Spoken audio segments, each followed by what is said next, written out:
Hey friends, our guest right now is longtime listener and friend Michael Geroux. Since January 2020, Michael has been in the role of Assistant Director with the Academic Support Center at University of Albany. Michael also serves as Chair and is a founding member of UAlbany's Community for Academic Advising. Previously, Michael was an academic advisor and coordinator of the Peer Advisor program and has served as an adjunct professor for an academic skills development course. At the College of St. Rose, Michael served as coordinator of field placement and advising, as well as co-director of the Adventure Challenge program. Since 2011, Michael has been a member of NACADA, the Global Community for Academic Advising, where he has been a part of various advising communities, presented at conferences, assisted with conference planning, and is currently a mentor in Region 1 and 2's mentoring program, and is a member of the Web Events Advisory Board. Michael earned his BA in English from Hobart and William Smith Colleges, his Master of Science in Educational Psychology with a concentration in Program Evaluation from the College of St. Rose, and is currently working toward his PhD in Educational Policy and Leadership from University of Albany. Michael, how are you? I'm doing well. Thank you both for inviting me to join the conversation. This is a real honor for me. I'm so excited to be here. So many friends and mentors in NACADA have already graced their presence, on the podcast.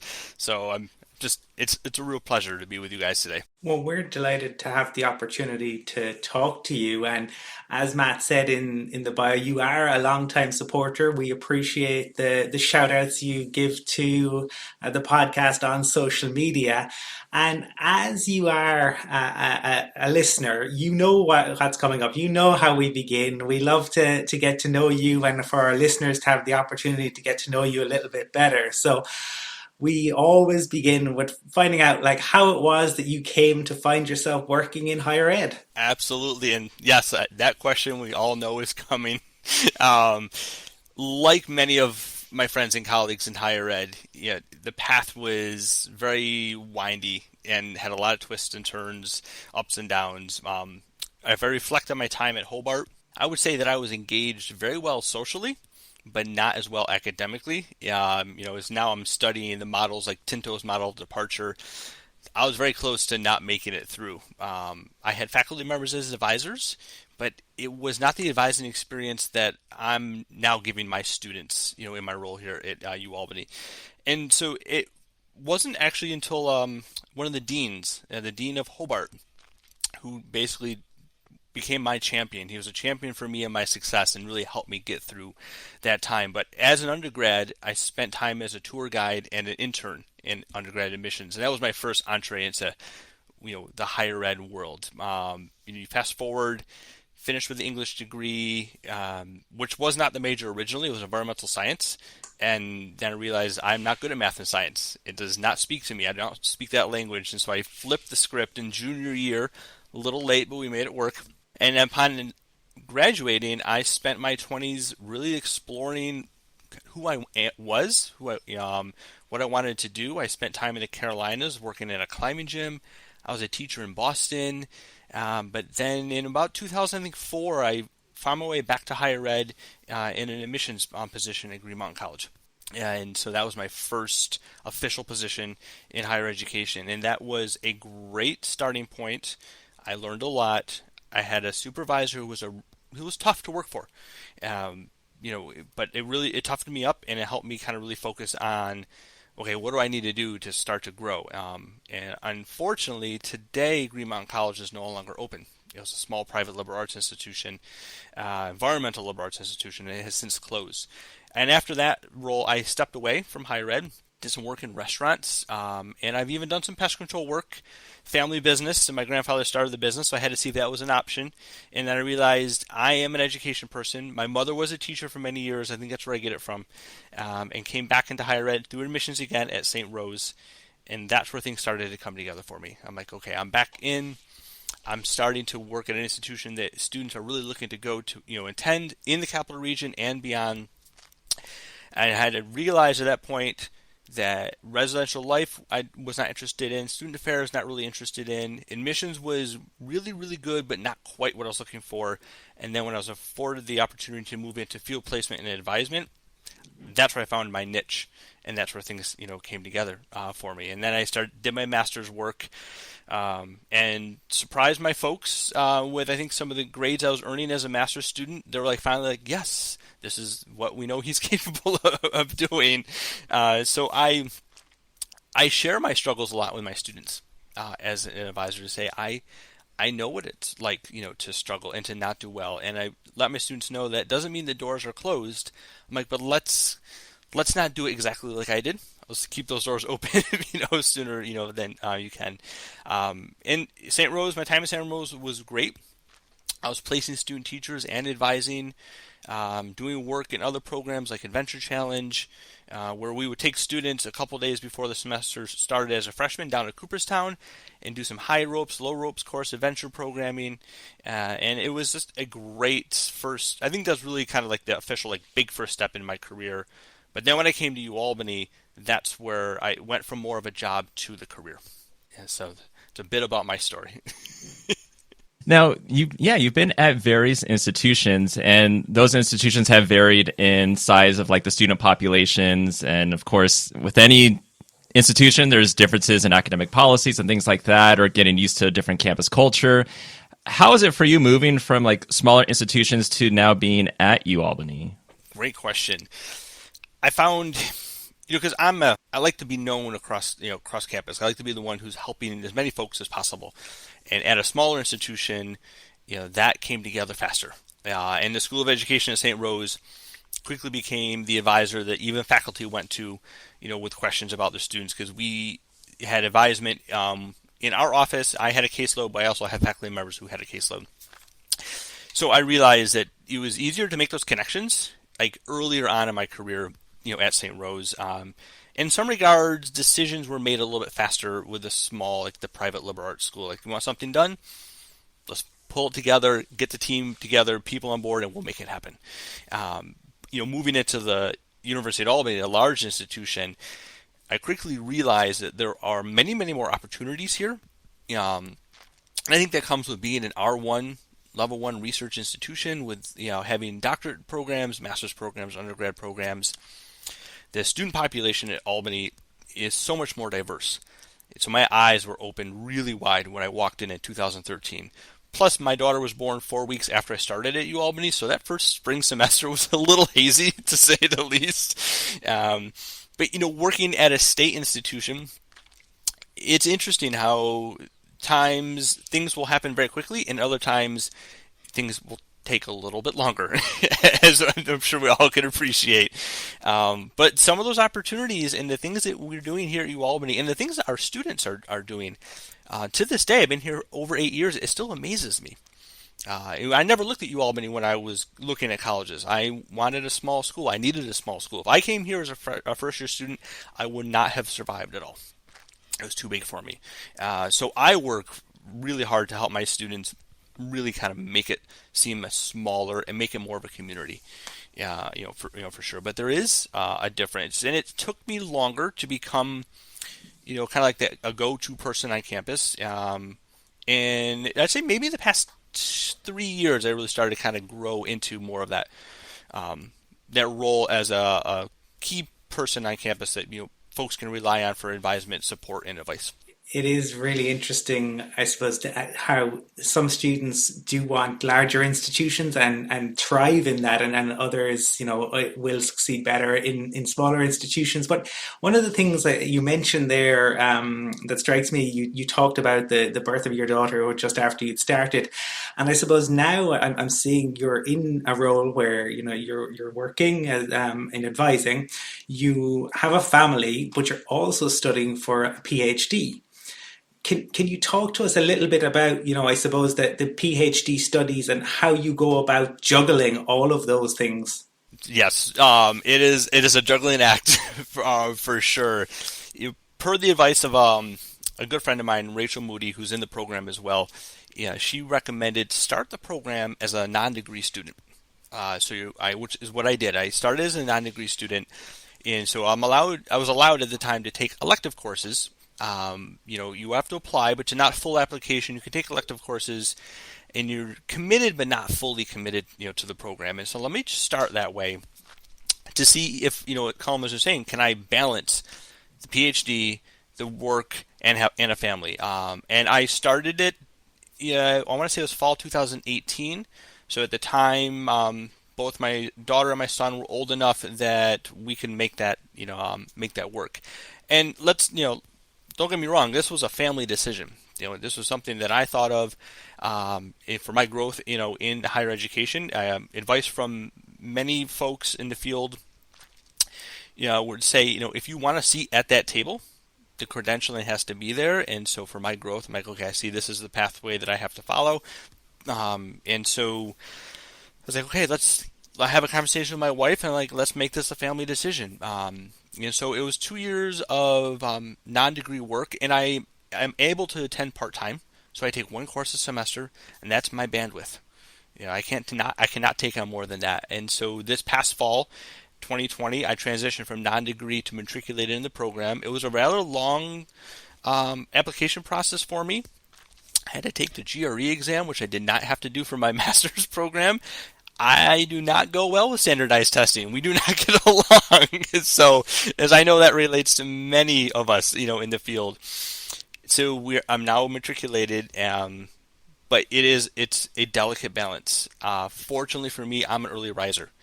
And so I am up doing my coursework usually at 5 a.m., 6 a.m. 6 a.m. to 7 a.m. is my time every morning, throughout the week. If I have a lot to do, I'll get up at 4 and jump right into it. Whereas many of my friends in the program are more of the night owls.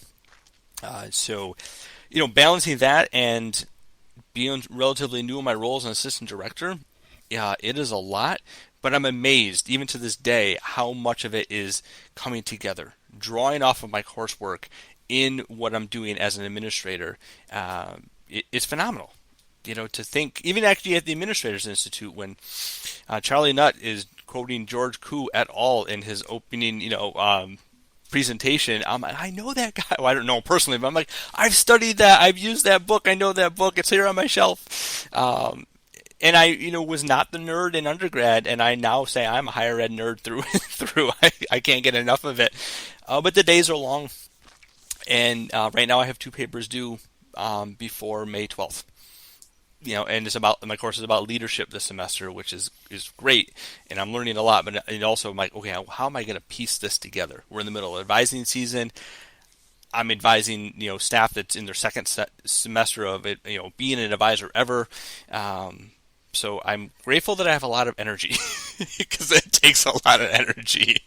A lot of energy, a lot of coffee, maybe? Yes, coffee in the morning and either tea or water in the afternoon. Actually, my World's Okayest Assistant Director mug, compliments of Tara Maroney, my good, best NACADA friend, helps get me through the day. That is a perfect coffee mug. Yep. And you mentioned being assistant director, and you have to talking about balancing. I mean, you balance a caseload, you have various administrative duties, and you also have to train new staff. Yes. And something you've had to do was train new staff remotely. Yes. So in a previous episode we had interviewed JJ Jensen from Columbia College Chicago, and JJ talked about being trained remotely as a new advisor to the campus at her institution and not being able to meet everyone in person, not even get to know all her colleagues. So I guess from an administrator perspective, for you having to train, how has that been? What's the process been like, and how have you ensured that your new advisors get the training they need and can feel like they're a part of not just the campus, but maybe also the department that they're working in? That is a great question. It has been a great experience and a challenge as well. We onboarded 9 new folks last summer, and so I'm brand new into my role as assistant director. And I'll first touch kind of on the balance of my day. I am toggling back and forth throughout my days between being an administrator and then being an advisor. And I know this comes with time, but to be honest with you, it's a challenge. It is not easy, to keep putting those hats, taking them on, putting them on and off, all day long, and to see my work in different lenses. I worried the other day that am I giving my students my best? The level of advisement, that I am accustomed to, and I strive to give all my students. then you kind of pause and reflect and say, well, you love what you do. This is my passion. This is my career. So that's gonna be there. But it can be difficult, some days to have those big administrative, focused conversations, and then you jump into an advising conversation. And last week I had 3 back-to-back appointments, and all 3 of them were heavy. At the end of that day I'm like, I need a moment. But in terms of bringing staff on, we had to do it all via Zoom. We did a couple in-person initial meetings to pick up laptops, and say hello to each other. And it was like, okay, go home and I'll see you on Zoom. And we spent, a lot of training sessions. It's, your standard, let's learn the nuts and bolts of the the curriculum of the majors, talking about financial aid, training, TAP training, so then I started to think about, how am I going to connect with my staff? So I supervise 5 staff members, 4 of which came in our new cohort. How am I going to stay connected with them? And how am I going to kind of fill in that void of the pop into the office with a question? So I started to utilize Slack, and I pulled all the newer folks together on Slack and said, this is where we're going to live for those quick questions. And we set up a bunch of different channels, even like a words of wisdom channel, a motivation channel, appreciation channel, just to keep folks, connected. I'm realizing my supervision style is, I'm a supervisor, but I also view myself as a mentor and as a coach. And as I think about my own growth into higher ed, I've had some great folks I worked with along the way. But it wasn't until recently that I've had someone actually say, Mike, what are your goals as a higher ed professional? And let me help you accomplish that. A lot of what I have done has been self-driven. So I think about that, and I'm trying to kind of backfill that for the folks that I'm now supervising. And so I'm asking them even simple questions of, what have you read recently? And we gave them a training packet of a bunch of articles. I'm like, well, pick an article, we'll all read it and let's discuss it. And I'm having conversations with them about, what are your goals? One of my staff members is interested in a PhD program, so I'm like, great. Let's start researching it. Let's talk about it. What what works for you? And so I do weekly check-ins with my staff members on Zoom. We use Slack. We have staff meetings on Zoom. We try to keep things light. There's 3 of us as assistant directors, and then we have our director. The 4 of us each have what we call a breakout group, and so we meet with breakout groups bi-weekly, and that's a blend of folks in the new cohort and more of the seasoned staff. Some of those conversations have an agenda, and others it's, okay, imagine we're around the table having a cup of coffee, just catching up. Yeah, so we're trying, but it's interesting. You interviewed the other person earlier. You talking about her or their experience on the other side. We recognize in the coming weeks we're coming back. We're coming back in mid-June. We have to get ready for freshman orientation. That's going to be in person. Our newer staff have yet to experience advising here at UAlbany as an in-person advisor. So we're going to have to do a second or third orientation, right, and walk them through that process. And what does it mean to get a student in the lobby and bring them back to your office as opposed to just letting them in your Zoom room? So I have to kind of go back to my early days. What was it like when I started? It's a lot.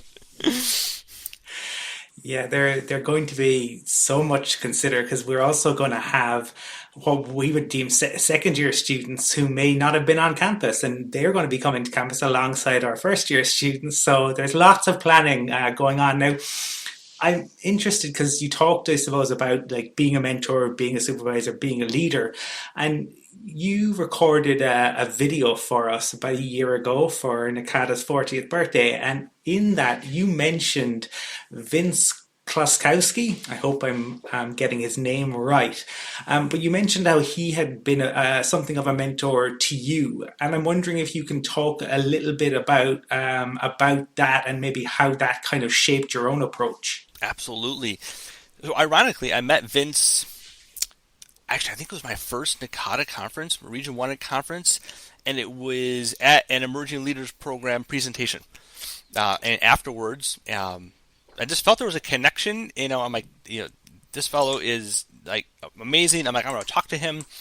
And so I just, I'm a very outgoing person. I know you fellows have picked up on that. I went up and just introduced myself, and we started talking, and we had an hour-long conversation, and we just kept that relationship, going. And to have someone who has those years of experience, both in higher education and NACADA, he had done many years of admissions work, so we had that connection.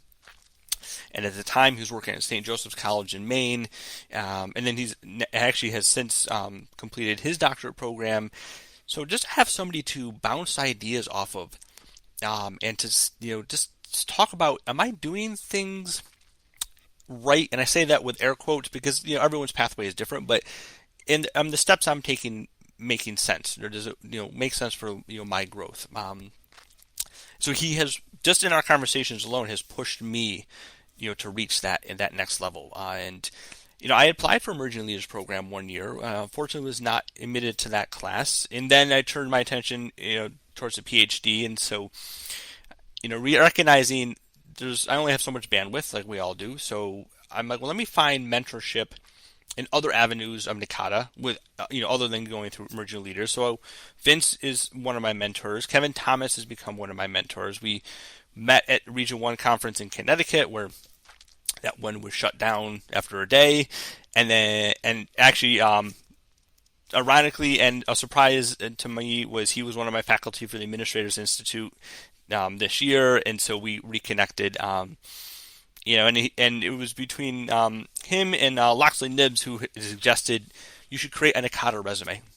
And so I said, well, this is perfect. Preparing for the podcast, let me make my NACADA resume, and it really helped to kind of keep track of things. Vince and I are trying to kind of pull our writing ideas together, and are starting to discuss co-authoring a paper potentially, which I'm really, really excited about. So there are ways you can find mentorship, within the organization. And what I love about NACADA is many of us call it the NACADA family.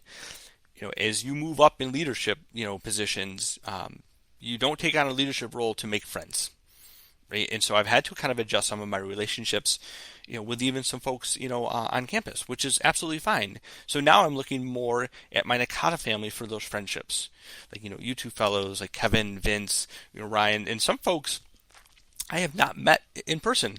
I hope to meet you two in person at some point, but that's where I lean, right? I lean on folks. I even texted Kevin this morning and said, okay, I have my recording today.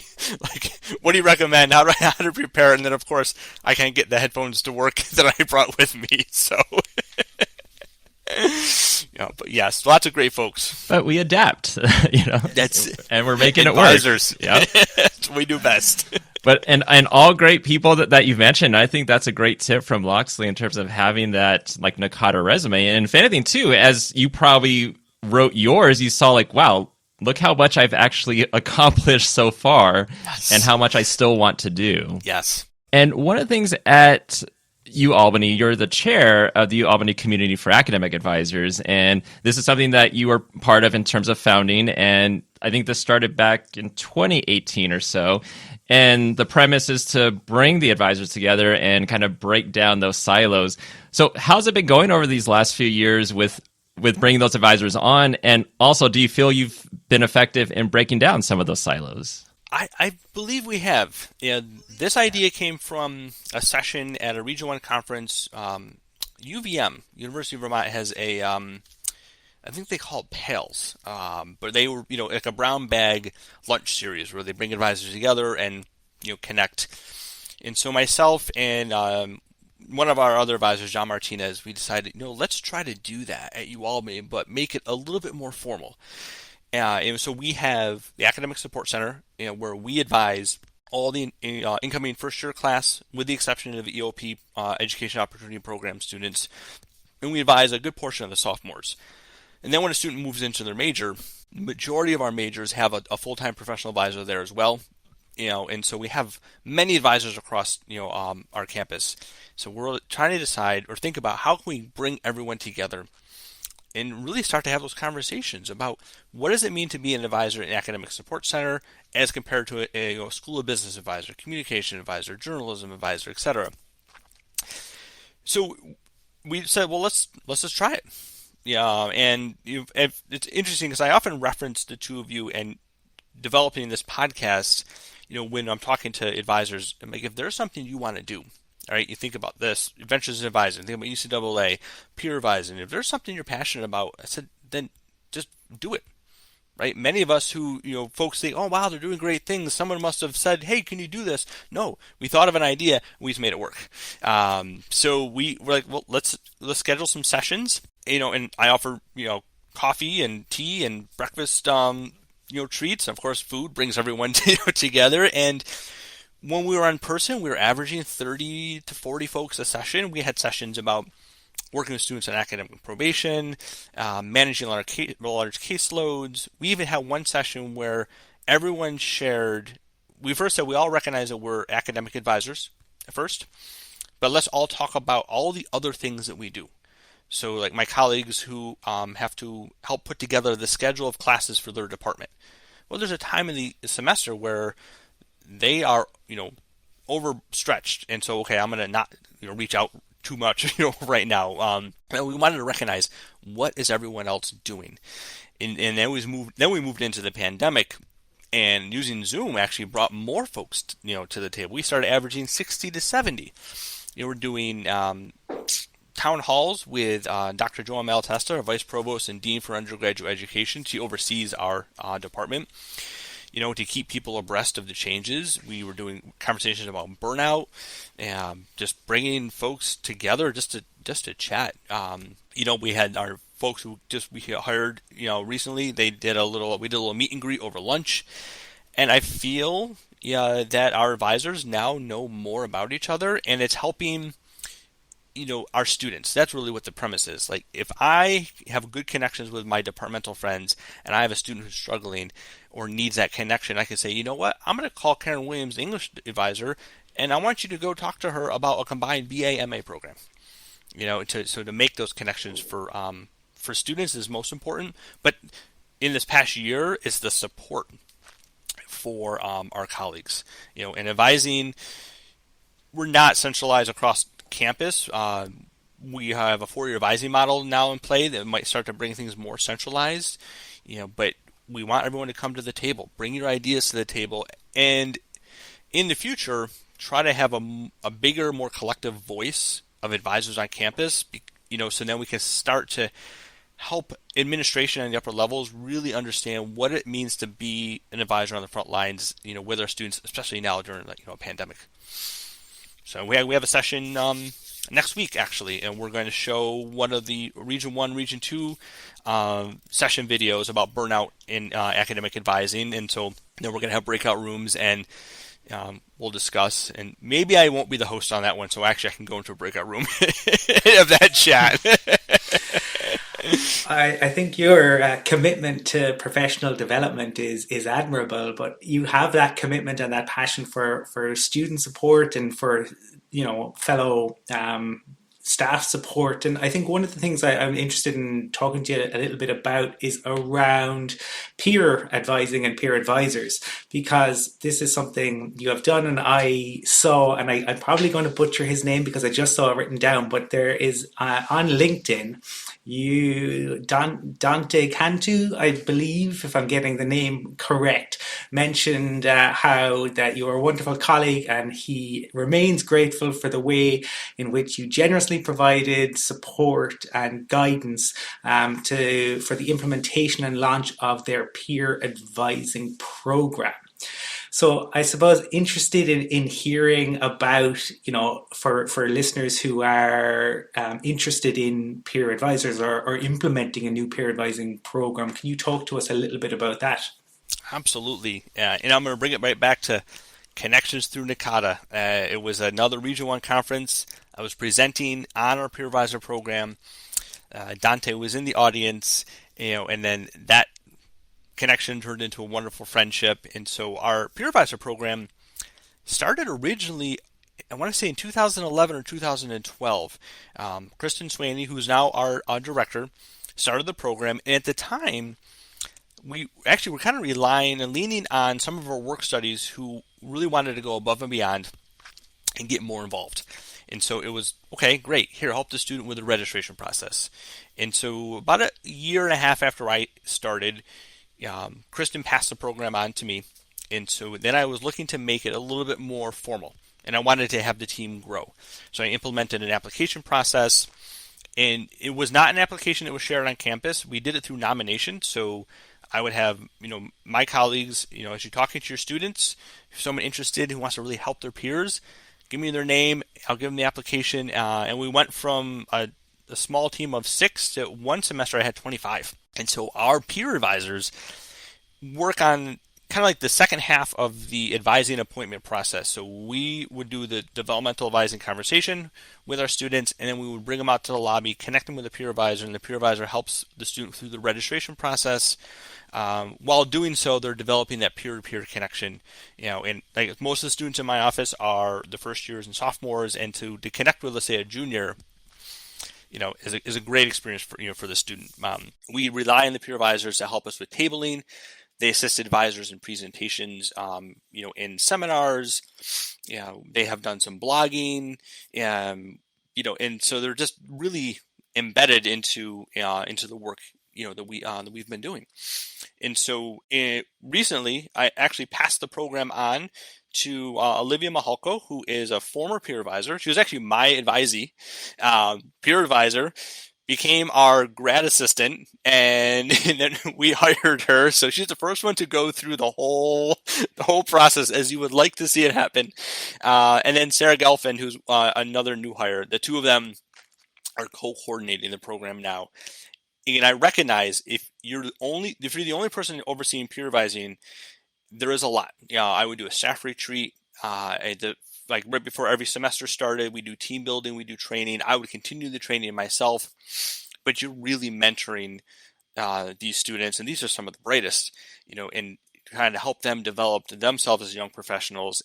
And I recognize being one person overseeing a team of 20, there was a ceiling there, and so in conversations I've had with Olivia and Sarah, it's like the two of you can now kind of divide and conquer. So Sarah has the team blogging, and we have an Ask Chat Lounge that Rachel Moody had started a few years ago, and Sarah is taking that part over. So the peer advisors are blogging. We try to do one blog a week, and they can write about whatever they want. Olivia is implementing a pilot mentoring program because we always have a cohort of students who come in as freshmen in a spring semester. So we're trying to pair all those spring freshmen with a peer advisor to do more mentoring. And so then when we come back, the peer advisors will be back in action helping students with registration. And so we offer our peer advisors credit through a community and public service program. I would love to be able to pay them. So we have work studies in the office who help with administrative roles and help our office managers, do the front desk support. The peer advisors get credit. I think if we were able to pay them, we could probably take it to another level. But yes, I did connect with Dante and shared what we were doing and shared what we look for in students who want to be peer advisors. And anyone I would interview, we're looking for people who are like a 3.0 average. You have to be going into sophomore year or above. For a while, I mandated that you needed to be able to commit to the program for 2 semesters. We didn't want to put a lot of energy into training somebody for just 1 semester and then, they're out the door.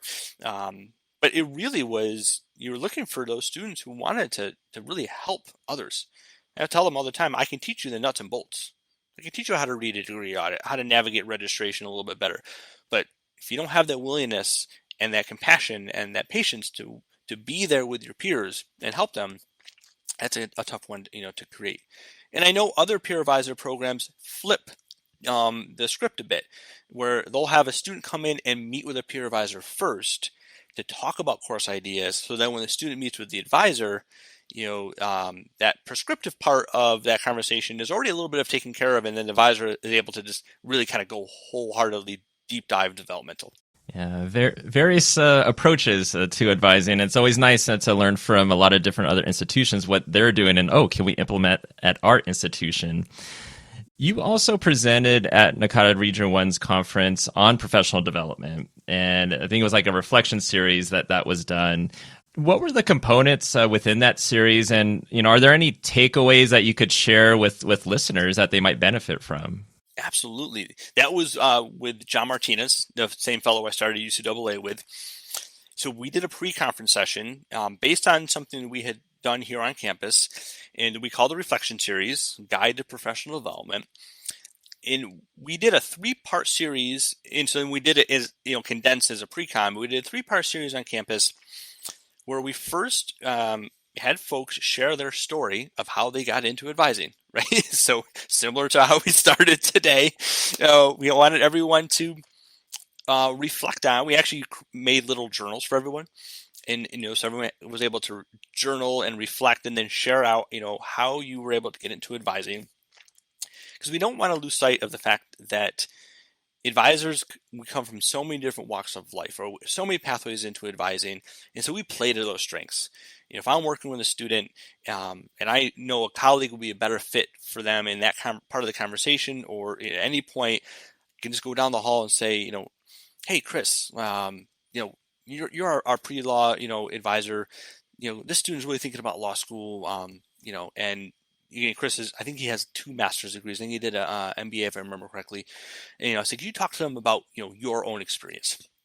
And the more students hear from the different, approaches, the better off, I think they're going to be. So we wanted folks to first recognize what was your path into advising, and how does that kind of guide how you are as an advisor. And then so the second part was looking at being authentic in your approach as an advisor. So I share a lot about my own experience as an undergrad, and there's times while I've shared my undergrad transcript with students, so they know that I'm not kidding when I say that there's low grades on there. I said, do not let a bad semester or a bad grade define you. I said, how we conquer that hurdle, that's going to define you, in life. And I talk a lot about grit and determination with my students, because that is really what, the catalyst for where I am today. It's that grit. So we talked about authenticity, in advising, and the more you're an advisor, the longer you do this, the more you become comfortable in the role, and the more of yourself comes out. We don't want, we don't take over the conversation, but more of the true yourself, will appear. And then we try to bring that together and have folks start to think about, where do you see yourself kind of growing into?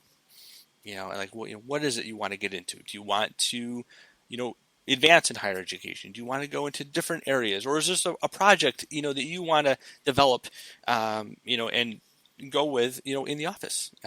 So it was great. We had 8 or 10 folks at our pre-conference session. We ran out of time. We had 8 strangers sharing their life stories and ambitions. And before we know it, 3 hours were up. We could have been a whole day session in true NACADA fashion.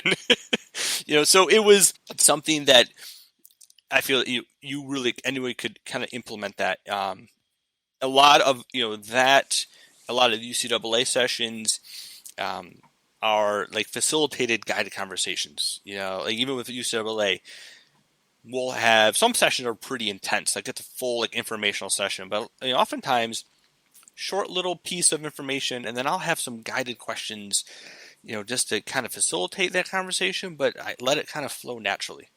I try to keep things on the positive. So what I'm interested in, we touched on this a little bit earlier, but in a different sort of way. You have supervisory duties, you've admin duties, you've advising duties.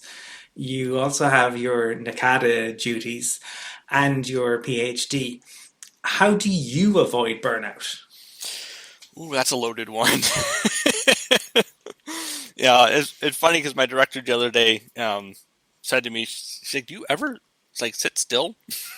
And I don't really stop moving. I don't have a great answer for you on that one, but a lot of what I'm doing, it's not work, for me. Like, even taking on the PhD, this is part of my life. This is part of who I am. So for me to do an early morning reading session, I enjoy that. I enjoy that. I am, making that NACADA resume was a wonderful reflection exercise There's a lot of things that I have done and am currently doing, but Vince actually gave me some advice the other day. He's like, Mike, do not let the PhD become like a second priority. That has to stay, as a main priority. And I recognize that. And so there's times where I think you have to be okay stepping away from some of the things that you're doing. So for example, I just finished as evaluations co-chair in Region 1 conference committee. I'm not sure if I'm going to take on another conference committee position right now. Thinking I might, step away from that for a little while, to make room, for the PhD. So there is no good, good answer. But my children, I play a big factor in keeping me present in my work. Yeah, because when I'm home and I'm dad, the phone goes on the counter and I'm dad, and I love to play, and so that's a big part of it. And I've learned to use that and really compartmentalize, my day. There's a time where I'm student, then there's a time for work, and then there's a time to play, play with my kids. I spend time with my wife, and then there's things that I missed that I used to do regularly that I try to build back in. Like I'm an avid hiker and rock climber, and I didn't get to ski at all this year, but, I also recognize I'm not going to be a PhD student forever. But if someone is trying to balance all of this, and if it feels taxing or if it's weighing on you, I think you have to start to, really, analyze things and look at it and say, is it work for me? Because I know many folks in the field that, advising might not be the best fit. Because we are called a lot, we have to step forward a lot in support of ourselves, our colleagues, our students. We take on a lot. I have learned to not take too much home, which is another thing. The email is on the phone, and I only glance at it in case something serious pops up. But I got into a good rhythm with it, and when we start to see the interconnectedness between the PhD work and my work as an assistant director, to me it just makes sense. But yeah, it's the kids. I put a lot of the kids. They really keep me present. Yeah, they're like, no, you can't work. Yeah, on Sunday, on Easter Sunday, my daughter was like, you can't work today. I said, but I just want to edit my NACADA resume. Well, in this case, your kids become your boss at home. Always. Now, you mentioned the rock climbing. I know that's something that you have on your Twitter, and you also mentioned being a fan of LFC, so the Liverpool Football Club. How long have you been a fan, and what attracts you to that? Oh, for a long time. It didn't realize it, I think, until maybe a few years ago, how deep that passion was. I mean, I was a soccer player in high school. Did not play in college. Ironically, I ran cross country in college because I didn't make the team at Hobart. And so I'm like, well, let me go run cross country. Coached soccer for a few years as a volunteer. And one of the life goals, a bucket list item, is to make it to Anfield to see a live game. But I think what attracts me to Liverpool is the mentality of that team. And with Jurgen Klopp at the helm, the motivation he has, and the way he works with his players and how he motivates them and how he sees them, as individuals and as part of a bigger purpose and a bigger team. There's a lot there that I'm to strive to, to be like. If even with NFL, Colin, the teams that are the great teams are the ones that come together cohesively as a unit, as a team, right? You don't need a whole bunch of superstars. You just need the players to act, develop and work together as a team. And he has done phenomenal work, with Liverpool. So I really admire that. And, this season right now is not a good season. We're struggling. I think we're sixth on the table, which, for many folks means struggling. That's great, but not by Liverpool standards. We won last year. We want to be able to top again. But how he stays positive and how he keeps that team moving forward, that's when your back is up against a wall and you're going through the trenches, right? That's how we develop that character. And he is one of the best.